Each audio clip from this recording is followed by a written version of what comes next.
보실 성경 말씀은 요한계시록 14장 1절 그리고 12절을 보시겠습니다. 또 내가 보니 보라 어린 양이 시온산에 섰고 그와 함께 14만 4천이 서 있는데 그들의 이마에는 어린 양의 이름과 그 아버지의 이름을 쓴 것이 있더라. 12절 성도들의 인내가 여기 있나니 그들은 하나님의 계명과 예수에 대한 믿음을 지키는 자니라. 아멘. 본장에 나오는 14만 4천인 그리고 앞서 7장에 유대인 14만 4천인과 같은 사람인가 다른 사람인가 14만 4천에 대한 이 숫자적 의미는 또 무엇인가 여러 가지로 사람들이 해석하는데 먼저는 이 14만 4천인이 누구가 됐든 간은 하나님의 백성을 상징하는 것은 사실입니다.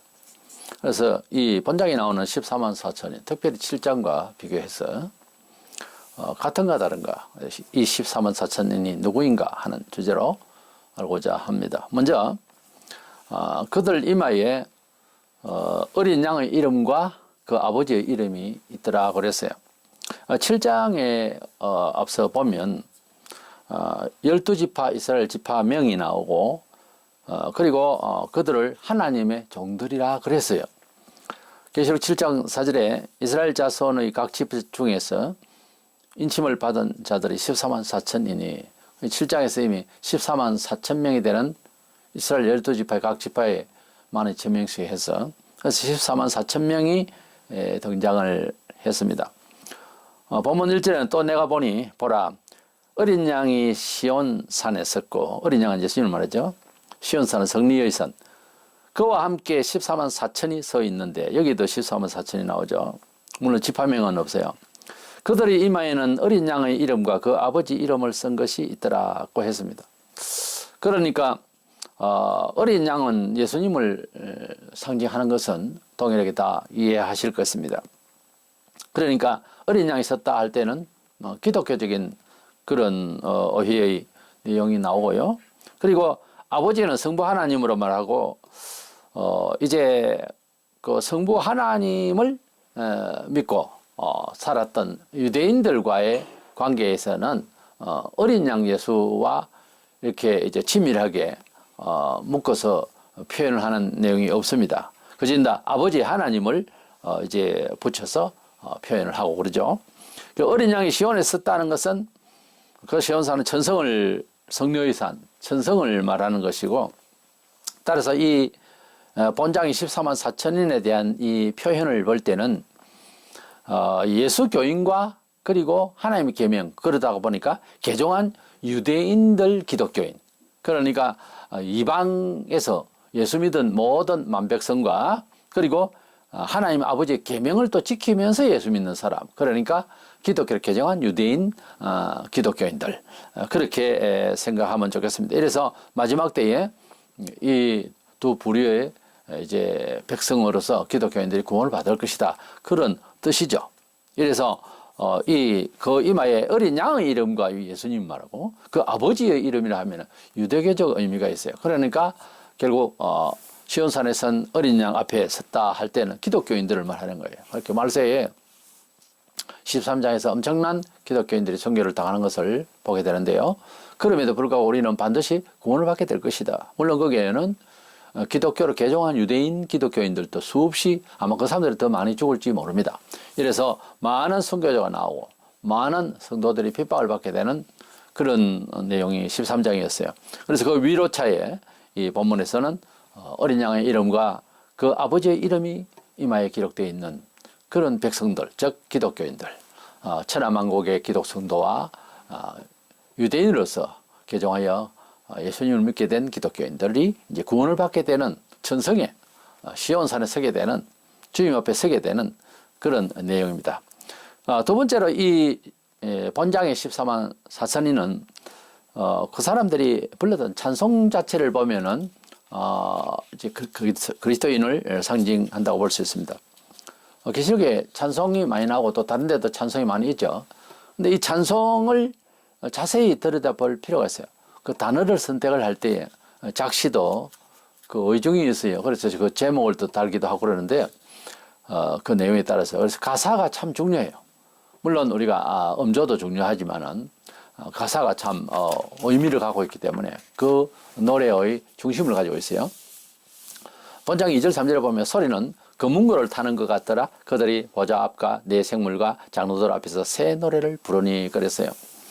검은고는 앞서 5장 8절에 보면은 찬양을 드릴 때 성도의 찬양 드릴 때에 쓰이는 그 악기로 이제 상징을 합니다. 보좌 앞과 네 생물과 장로들 앞에서 새 노래를 부르더라 그랬는데 보좌 앞과 하나님 앞에 네 생물과 특별 네 천사가 있죠. 그리고 장로들 앞에서 새 노래를 부르더라 그랬어요. 천상의 교회 장로들 앞에서 새 노래를 부르더라.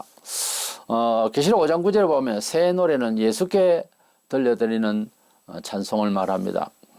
3절에서 새 노래를 불렀다 하는 말은 기독 성도들의 노래라 그 말이에요. 과거에 그 새 찬송가라는 게 있었어요.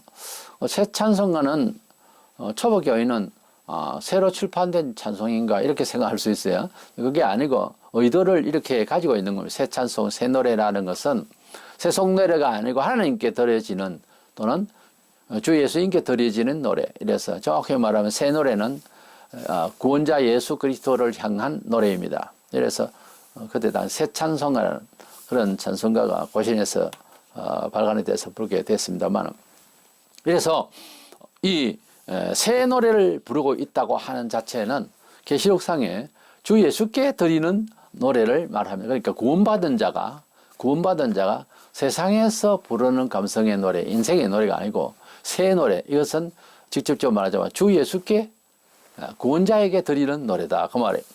이래서 이 찬송 가사의 내용의 2절 3절을 볼 때에 기독교인들을 말한다. 14만 4천 명이. 그리고 또 본장 14장에 나온 14만 4천 명은 7장에 나오는 그 유대인과 다른 것이 어린 양의 인도를 받는 자로 되어 있어요. 어린 양은 예수 그리스도를 상징하죠. 종말의 적그리스도 환란이 극심할 때에 그들이 많은 선교자를 이제 내게 되고 그러면서도 하나님께서는 이제 환란기에 우리가 상상치 못하게 믿음을 받게 될 것입니다. 우리가 우리를 자세히 돌아보면 예수를 그리스도로 믿는다, 내 생명의 주로 일생을 믿는다고 하는 것은 보통 일이 아니에요. 인간이 선택하는 그런 일반적 종교적 심리도 아니에요. 하나님의 특별 계시입니다. 알고 보면 하나님께서 계시하셔서 믿어진다고 성경에 누차 말씀하고 있어요. 거기까지는 아니다 싶어도 아니에요. 한참 뒤에 보면 이건 내 정신을 믿은 게 아니에요. 하나님께서 믿음을 주셔야 믿어진다고 하는 놀라운 사실이 성경적으로 신학적으로 다 판명이 되어 있어요. 그래서 우리는 예수님을 구주로 믿고 믿어지면 사실은 내용상 믿어지는 겁니다. 그래서 믿는 겁니다. 이것은 계시를 받은 자 외에는 믿지 못해요. 그래서 예수님을 구주로 믿는다는 자체에서 우리가 어쩌면 흥분할 수 있어야 되고 어쩌면 감동할 수 있어야 되고 뭐 특별한 은사나 신비로운 체험이 없어도 이 사실 자체를 가만히 비판적으로 여러 가지로 철학적으로 다 좋습니다. 생각할 수 있는 만큼 다 해보세요. 이것은 하나님의 특별 은총이라고 하는 사실을 깨닫게 되고 그것을 깊이 깨달을수록 큰 감동으로 우리가 살 수가 있습니다. 성경에는 어떤 신비적 경험이나 어떤 특별 축복을 안 받아도 오히려 더 어렵고 해도 하나님을 더 잘 믿는 이야기 나오죠. 어떻게 보면 이상하잖아요.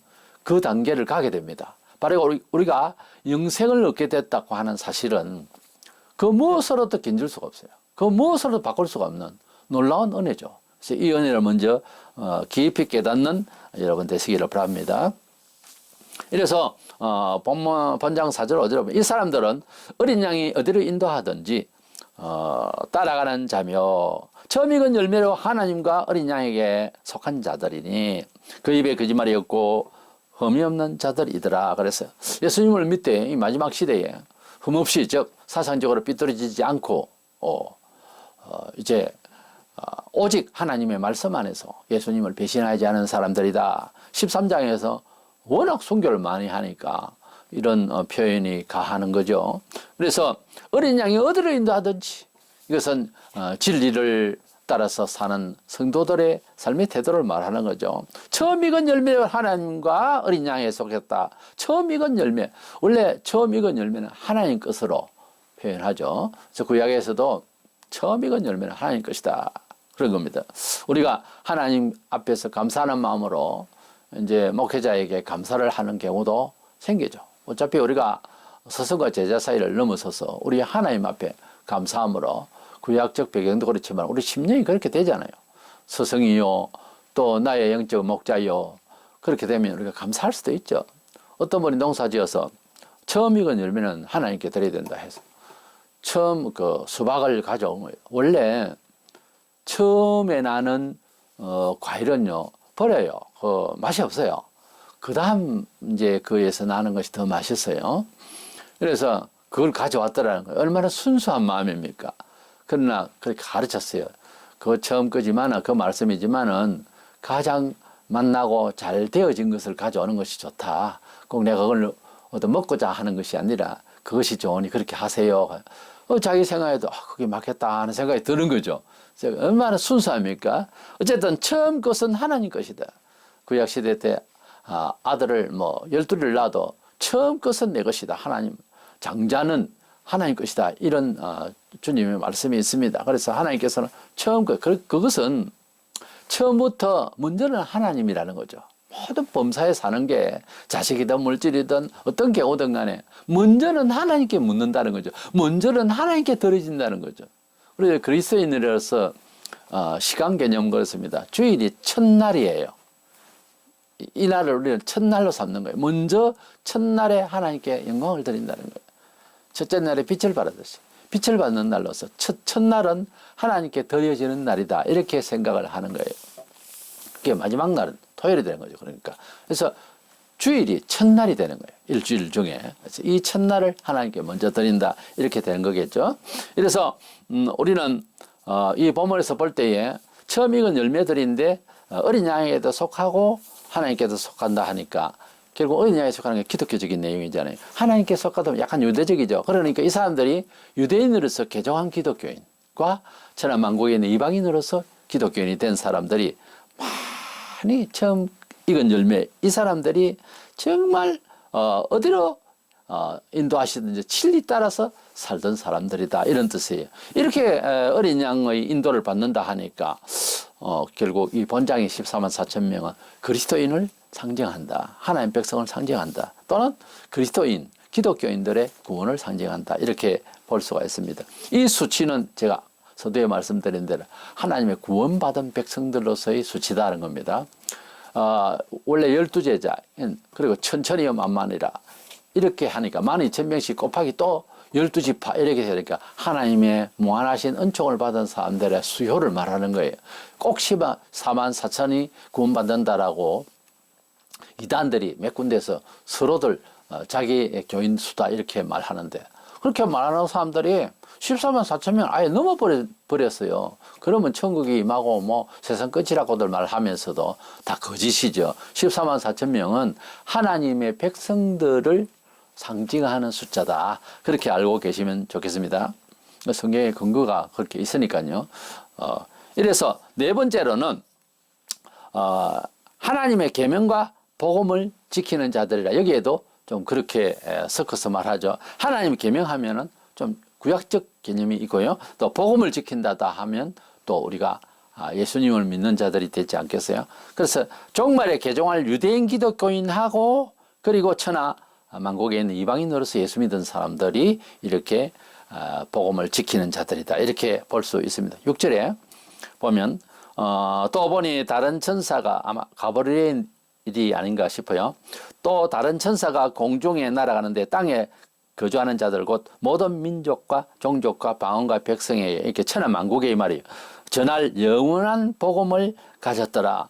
하나님의 복음은 옛날부터 지금도 나중도 영원한 복음이지만은 특별히 영원한 복음을 가졌더라 하는 것은 영생의 복음 그리고 마지막 때가 되니까 영원히 이를 복음이라고 하는 어떤 상징적인 의미가 행용이 되는 거예요. 그래서 다른 말로 말세 복음이라 이렇게 볼 수 있어요. 시기로 봐서는. 그래서 지금 우리가 전하고 있는 복음도 성격상 영원의 생명을 위한 복음이죠. 그러나 그 마지막 때에는 더더구나 그것을 약간 강조하는 뜻에서 영원한 심판을 놓고 던지는 말씀이다. 이런 의미가 좀 들어있어요.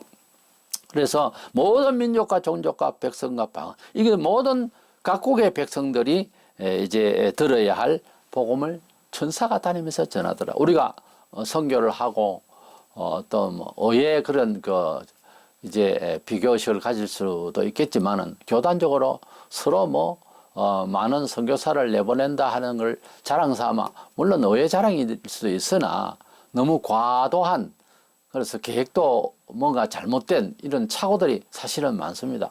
그럼에도 불구하고 우리는 선교를 많이 해야 되는데, 우리가 가지 않으면 누가 가랴? 좋죠.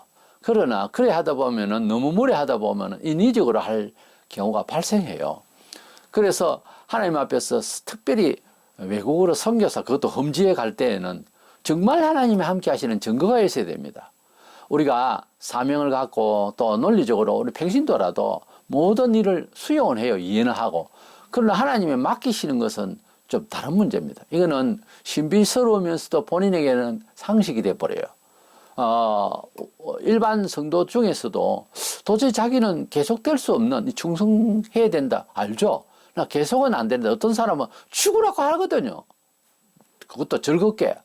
그리고 마침내 목숨까지 내놓는 이런 경우는 그 사람과 하나님 사이에 어쩜 맺어지는 그런 그 확신과 그 사람을 쓰시는 그런 어떤 특별한 관계성을 이루지 않으면 안 되잖아요. 그걸 인정해야 되잖아요. 그래라도 나는 하고 싶은데 못하면 협조라도 해야죠. 그런 사람을 비난하고 이러면 안 되는 거죠. 이래서 하나님께서 선교사들을 보내고 전도케 하시는데 뜻은 있단 말이에요. 그러나 좋은 일이라 가서 막무가내 하는 게 아니죠.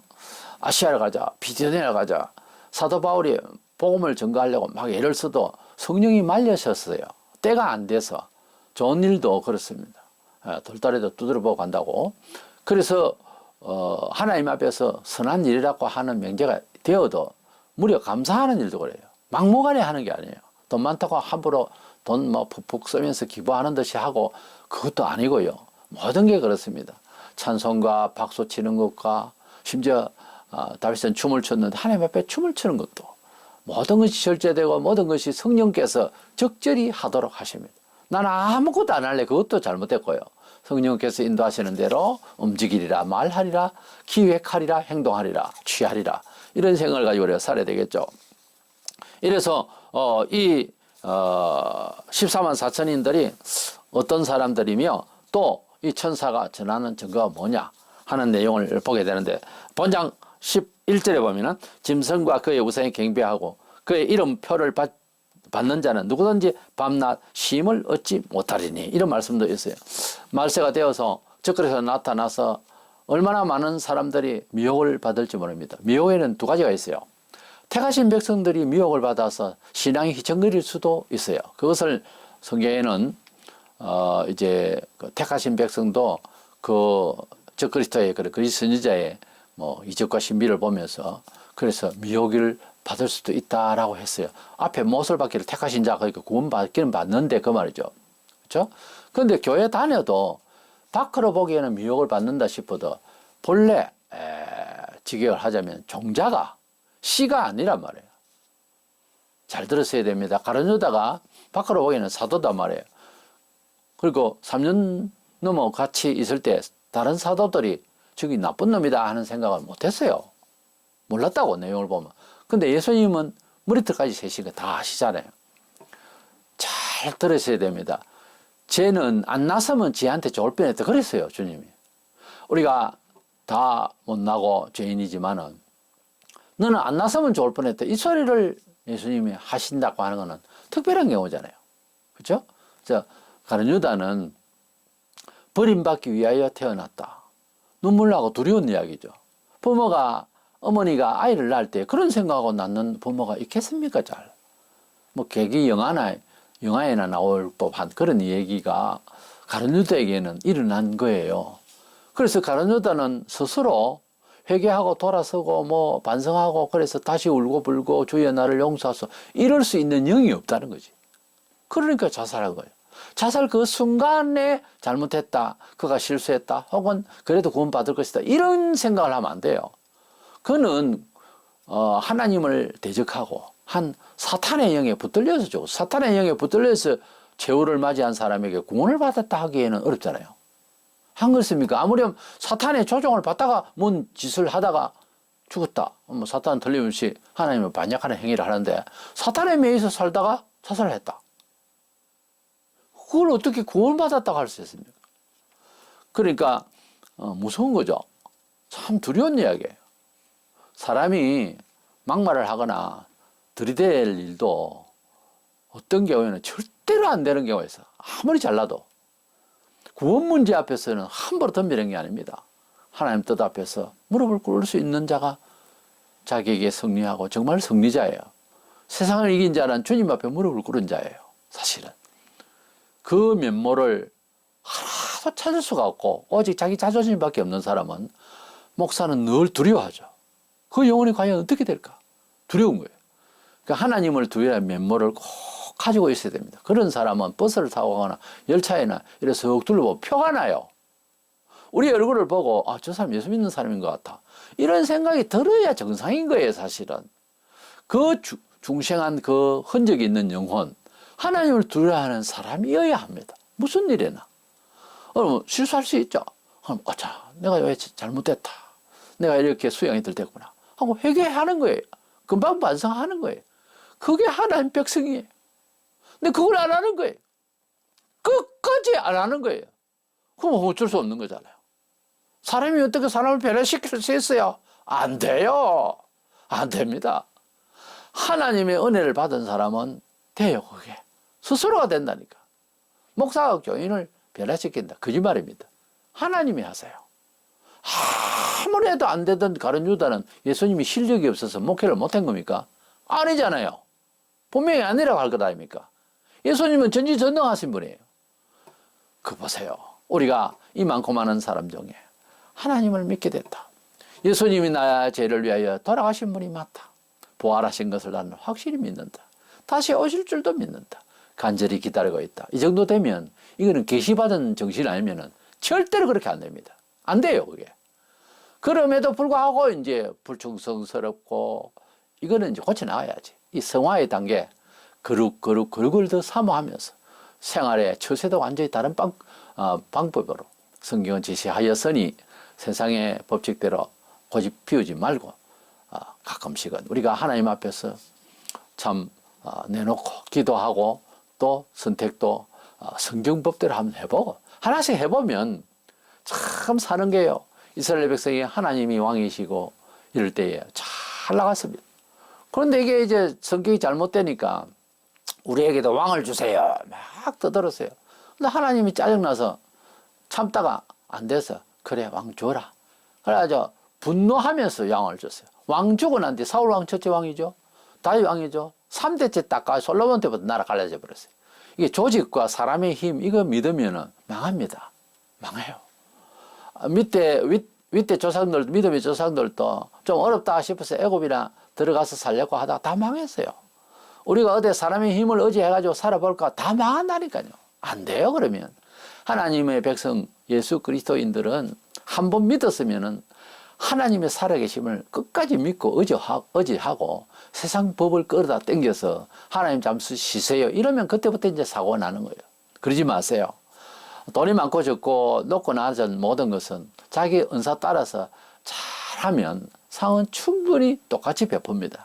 그러니까 주신 것도 여호와시고 받으실 분도 여호와시라서 뭐 그렇게 특별한 차이는 없어요. 모든 사람은 다 달란트가 주어져 있고 자기가 잘 할 수 있는 그 부분을 예수님의 뜻 안에서 잘 성화시켜서 봉사하면 돼요.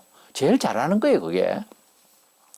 이래서 말세가 되면 이 짐승과 우상에게 경배하고 그리고 우리가 보기에는 저 사람 시험 받아 싶어도 뭐 계속 적그리스도를 위하면 그 사람은 본래 교회 잠시 왔다 유다처럼 잠시 가라지를 했다가 나간 것 뿐이니까 인정을 가지고서 보지 마세요.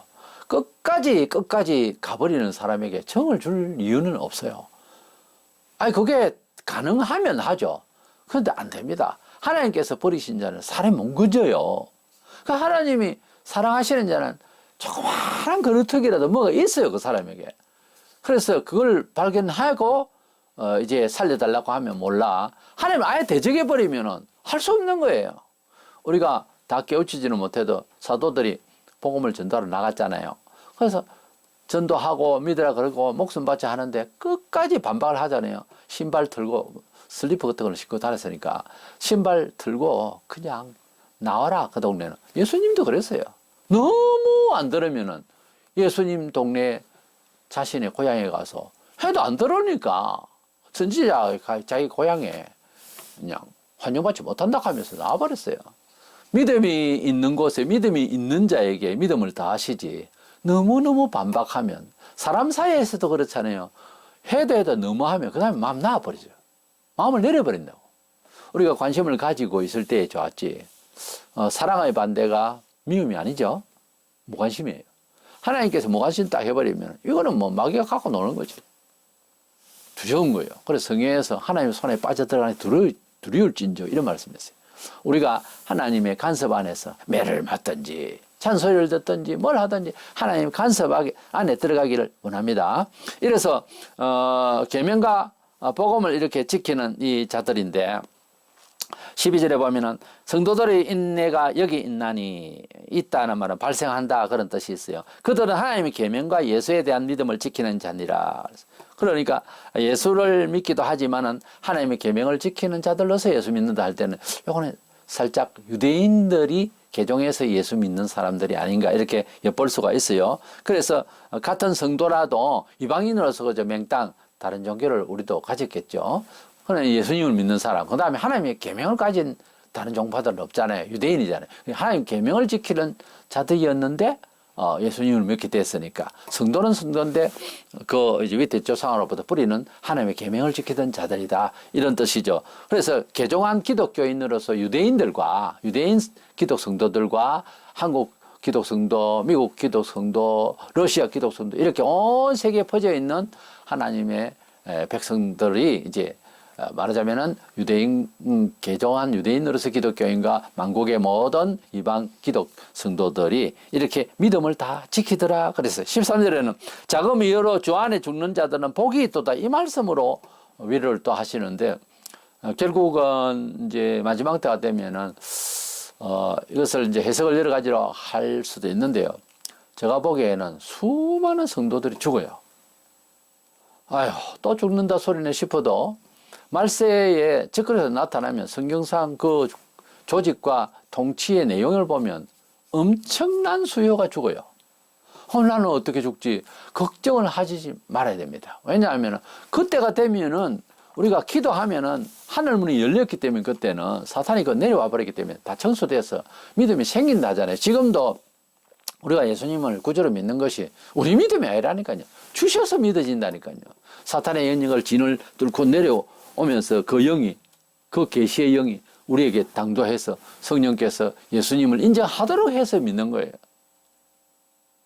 그래도 얼른 이해가 안 되면 생각을 해보세요.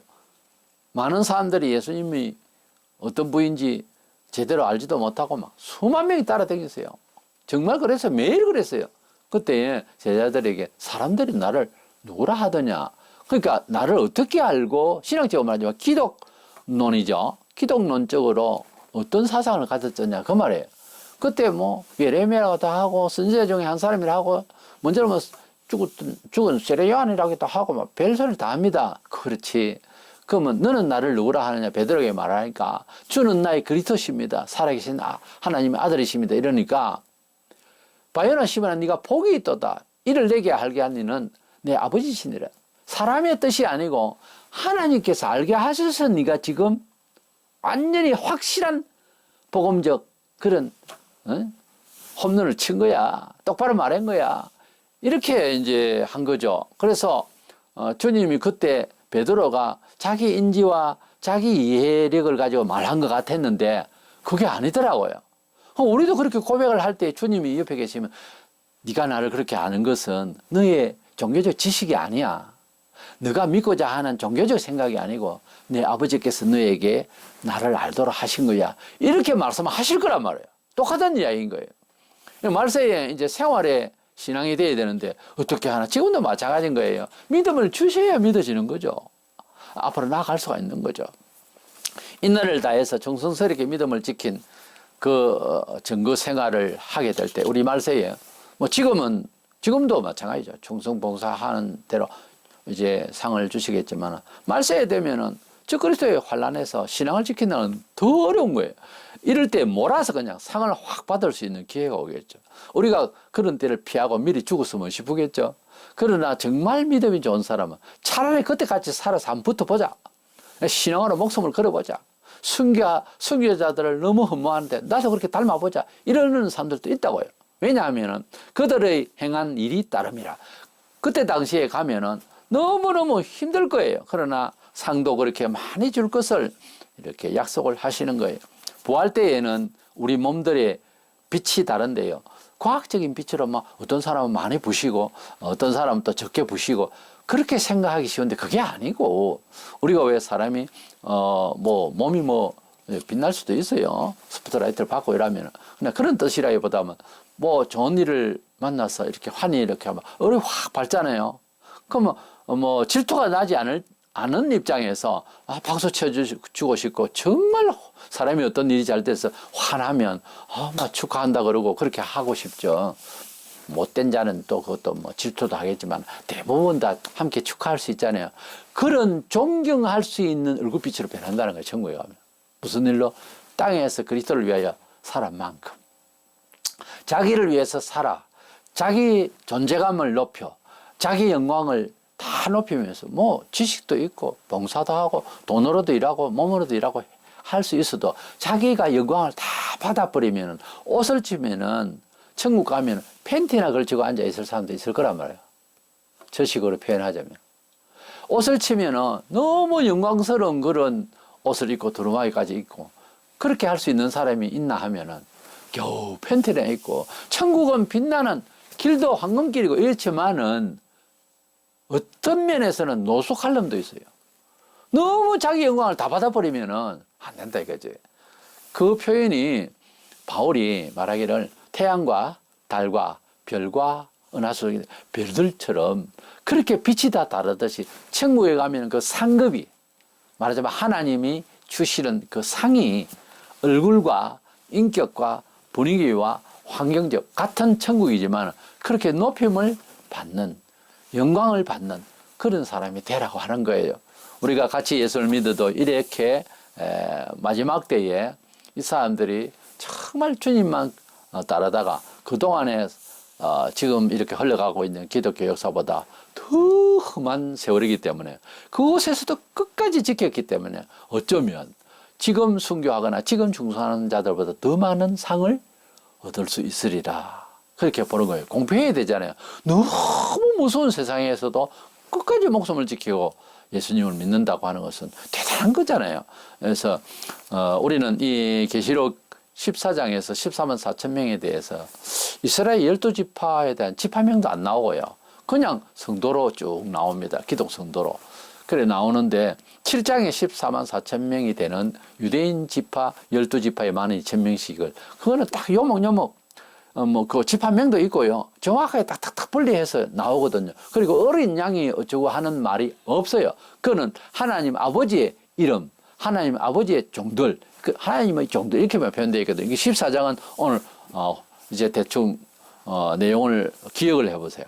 어린 양이 계속 나오잖아요. 14만 4천 명에 대한 표현이 유대인이 아니고 그렇다고 해서 7장에 있는 유대인과 비교할 때 영 표현이 다르단 말이에요. 여기에는 13장에서 엄청난 성도들이 죽을 것을 바라보면서 낙심될 수 있잖아요. 14장에서 곧장 바로 이어서 14장에서 구원을 해주시고 위로를 해주시고 상을 주실 것을 약속하시는 메시지로서 삽입장이 되고 있습니다. 그래서 이 내용을 보면서 13장을 감히 건너뛸 수 있는, 감히 통과할 수 있는 이런 소망을 가지고서 14장의 구원의 백성들, 하나님의 유대인 개종한 기독교인들과 천하만국의 성도들이 함께 이렇게 다 결국은 구원받게 될 것을 말씀하고 그것도 부족하냐?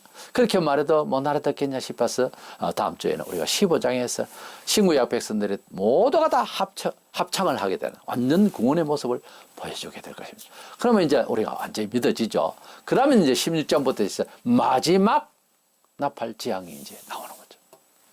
7 대접장이 이제 막 이제 나오게 되게 있는데 그거로 끝내서 이제 우리 주님이 재림하시게 될 것입니다. 왜냐하면 이런 구원의 환상이 막 연거푸 몇 장을 이렇게 안 가면은 감당할 수 없는 무서운 일이 이제 기다리고 있거든요. 그래서 비록 하나님께서 불신자를 위하여 하는 이런 재앙이지만 성도들이 같이 살아가고 있는 지구촌의 삶이라는 것은 엄청나게 무서운 거예요.